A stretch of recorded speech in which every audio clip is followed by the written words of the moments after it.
Hi guys! Welcome back to my channel, Jay Aguilar Vlogs naman, and welcome sa panibagong tutorial na alam kong makakatulong na naman sa inyo. Hanap mo ba yung online shopping app na magpapautang sa'yo? Or may gustong-gusto kang bilhin sa Lazada pero wala ka pang pera this month na pambayad kaya gusto mong umutang? O nandito ka sa tamang video. Now, I'll show you guys step-by-step tutorial kung paano tayo makakautang sa Lazada ng mga products na gustong-gusto nating i-check out or bilhin. So yun nga, excited akong gawin to, of course, to experience na umutang ulit. Katulad nga ng lagi kong ginagawa on my previous vlogs like paano umutang sa Shopee, sa GCash, and stuff. And ngayon naman sa Lazada. Actually, matagal ko na sanang ginawa tong vlog na to kaso dami ko pang tinapos na content. Last year pa sana. Actually, last year pa tong bagong feature ni Lazada na Last Pay Later. So, let's begin guys. Pero yun nga, before tayo mag-start ay mag-subscribe muna kayo sa aking channel. Huwag kalimutang i-hit ang notification bell para updated kayo sa mga ganitong klase ng content.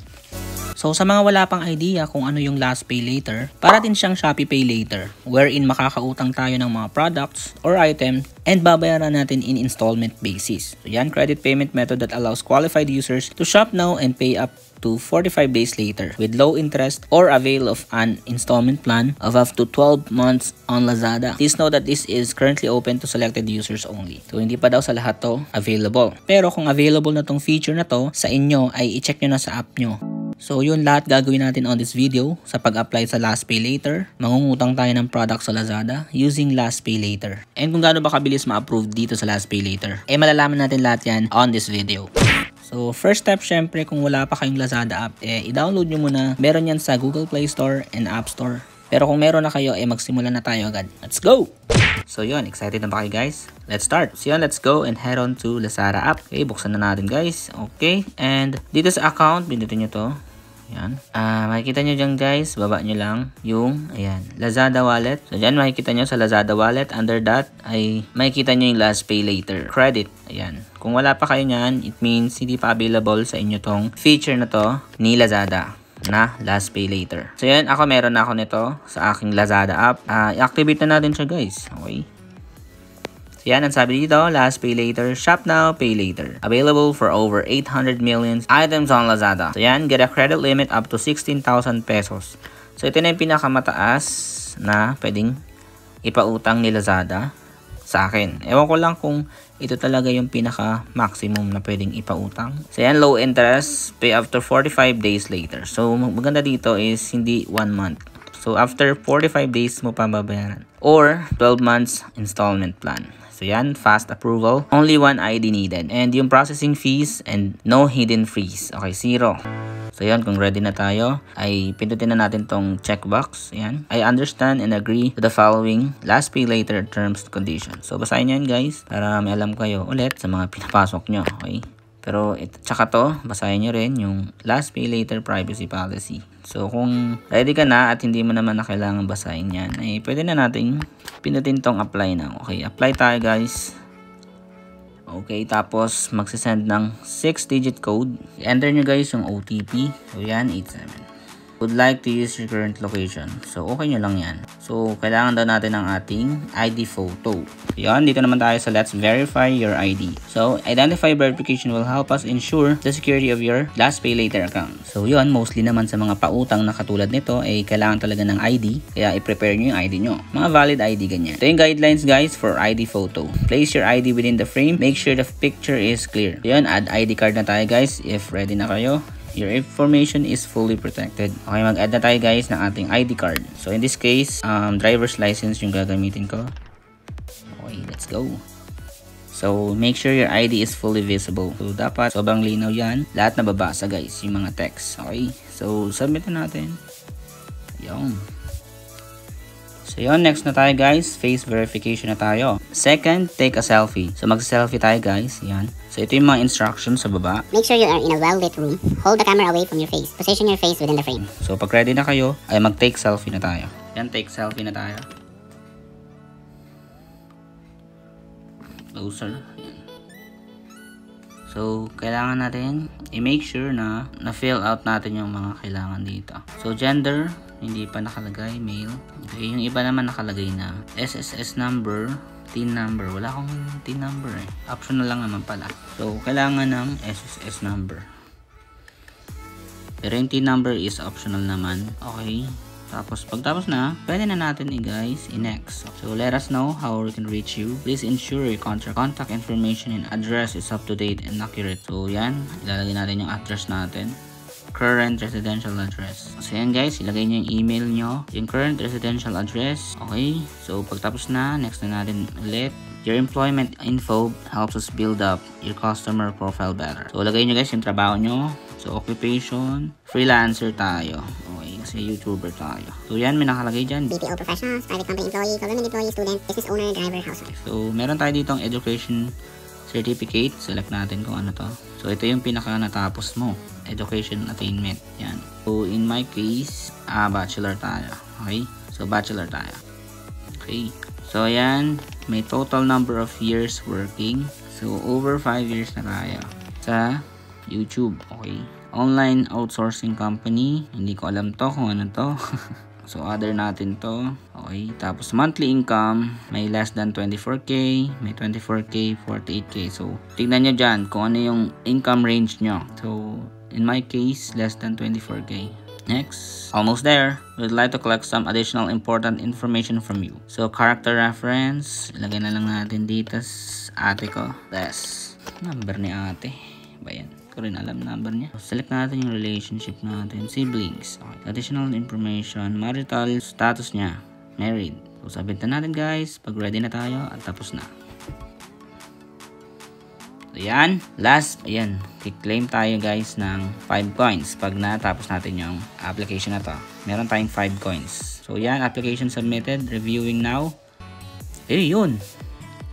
Nakakita natin guys. Yan. So, last pay later, ready to use. So, ang bilis naman nun. So, yun, approve agad tayo, guys.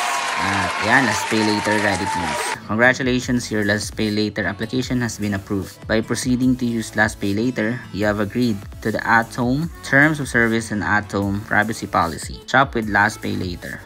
Ayan. So, yan, meron tayong credit na 6,000 pesos. So, malaki na rin yan. Yan, use credit. Initial credit limit. Congrats, you've successfully activated your last pay later. So, ang bilis nun. Siguro mga wala pang 1 minute na approve na agad tayo, guys. So, mabilis lang talaga dito ma-approve. Basta tama yung nilagay mo sa application. Yan, transaction history. Yan, facts. So, kung may mga tanong kayo, dito naman yan sa last pay later facts. Yan. Pindutin nyo lang yung sa more and facts. Ayan. So, pwede tayong umutang ng hanggang 6,000 pesos. Sa akin na, sa case ko. So, depende yan guys ha. Sa akin kasi 6,000 yung pinakamataas na ipapautang sa akin. Yun, di ko lang alam kung mas mataas pa ba yung magiging credit nyo kaysa sa akin. Kasi nakita naman natin hanggang 16,000 yung pwedeng ipautang ni Lazada. So, sa akin is 6,000 lang.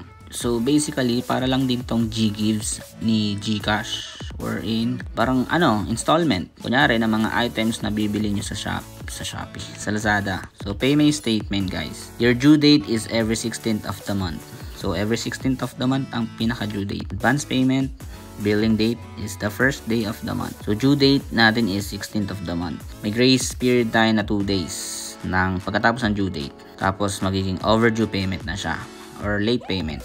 Note, if you are not able to pay on the 16th, you have a 2-day grace period. So, mayroon pa tayong palugit na 2 days. Okay? Before you are charged with a late fee in your next bill. So, goods na goods yun. Make sure you pay on time to avoid late fees and freezing of account. So, yun. Freezing of account ang pwedeng mangyari sa account natin. No? Okay? Parang masususpend yung account nyo. Pag di ka nagbayad, yan. Kailangan magbayad talaga tayo dito guys. Para safe yung account natin. So, yan. All successful repayment, partial man or full, will be reflected back to your credit line immediately. So, sa pagbabayad naman guys, ito lang yung pwedeng mga repayment channels or yung payment method na pwede natin gamitin. Gcash or yung Lazada wallet natin. So, kung wala pa kayong Lazada wallet, is activate nyo muna yung Lazada wallet nyo or mag-link kayo ng Gcash account nyo. So, yun guys, mag-try tayo guys, umutang. Mura lang yung utang natin guys. Kapag yung credit limit nyo is 6,000, katulad sa akin, pwede kayong umutang ng 6,000 pesos lang. Ito, pwede yan. For 2. Kasi pasok pa yan sa 6,000. Pero kung ito guys, 15,000, hindi na pwede. Kasi mas mataas na siya sa 6,000 pesos. Ito pwede pa to, 5,600. Try natin to guys. Yan, pwede siya. Last pay later, shop now, and pay later. Yan. Nakalagay dito, yung available credit natin is 6,000. Defer 1 month, pay on March 16. So 0% interest siya. So kapag 3 months installment siya, 619 per month siya guys, including 66 pesos na fee. Puro tax yan. So 6 months installment naman, 342.86 per month. Tapos pag 9 months installment, may 250.69. So pare-pares lang yung fee. Siguro service fee yan, okay? 66.36 lahat yung fee. Pero kung 1 month installment lang siya, walang interest, okay? Kumbaga, umutang ka ngayon, sa next month, mababayaran ng walang interest. Remember to choose last pay later when you check out. Shop now and pay later. So, tandaan nyo yun guys, lagi. Piliin nyo yung last pay later kapag mag-check out na kayo or pag magbabayad na kayo. So, gusto ko to guys, bilhin. Kunin natin itong free shipping na to. Kailangan talaga to eh. So, buy na tayo. So, gustong gusto ko na talaga itong bilhin eh. So, may cash rebate din akong i-apply dito. Yan. So, nakatipid na ako guys. May cash rebate pa ako na 150 cashback. Mas mababa na guys yung utang ko, 1,475 na lang. So yan, installment plan. So tignan natin guys, compute natin kung magiging magkano yung tubo kapag 3 months installment. 550 times 3 months. So 1,642 ay 1,652 sa presyong 1,475. So yan yung tubo, 177 pesos pag 3 months. So dito naman sa 6 months, 305 times 6, 1,830 minus 1,4. So 300 na siya. Tumubo ng times 2. So 9 months naman guys, yan 223.01. 23.01 times 9, 2,000 na. Minus 14.82. So 531 na guys yung tinubo sa 9 months. So maganda talaga tong last pay later. Kung wala kang pambayad ngayong month, ay pwede kang umutang ng yan, 1 month lang, tapos walang interest sa susunod na month. Kung may gusto kong bilhin sa Lazada at wala ka pa this month, pero next month ay magkakaroon ka naman. So sa March 16 dapat bayad na to. So ngayon kasi is 12/22. Ito yung pinaka due date kasi, March 16. Pero mayroon pang palugit na 2 days. So March 18 ang pinaka last chance para magbayad ka before maging overdue or late payment na. Pwede nang ma-freeze yung account mo. So, ayan, kapag nakapili na tayo ng installment plan dito, pero para sa akin, mas okay talaga tong 1 month lang. Kasi medyo matagal-tagal pa yung sweldo ko. At kailangan mabili ko na to. Kasi kailangan na rin ng motor ko ng bagong gulong. So, yan. Confirm selection guys kapag napili na kayo. Okay. Yun. So, yung original price talaga niya is 1,659. Pero dahil nga may mga vouchers tayong in-apply, use 33 coins tayo. Mas makaka-less kayo guys kapag may mga vouchers kayong nilagay. Like nung akin may cashback pa na rebate na 150 at yung 33 na coins. Tapos free shipping pa. Tapos meron pang cashback voucher. Makukuha natin to kapag na-receive na natin tong item. Magagamit natin sa next purchase to, yung 120 na to. So yan, please order na tayo guys kapag ready na tayo. Yan.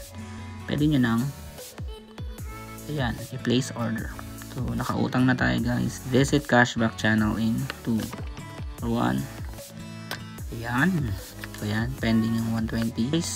Sa pagbabayad naman, so ayan guys, nakita na natin 4,524.80 na lang yung natira sa available credit natin. So, meron pa tayong 4,000. Okay. So, nakagamit na tayo ng 1,475.82.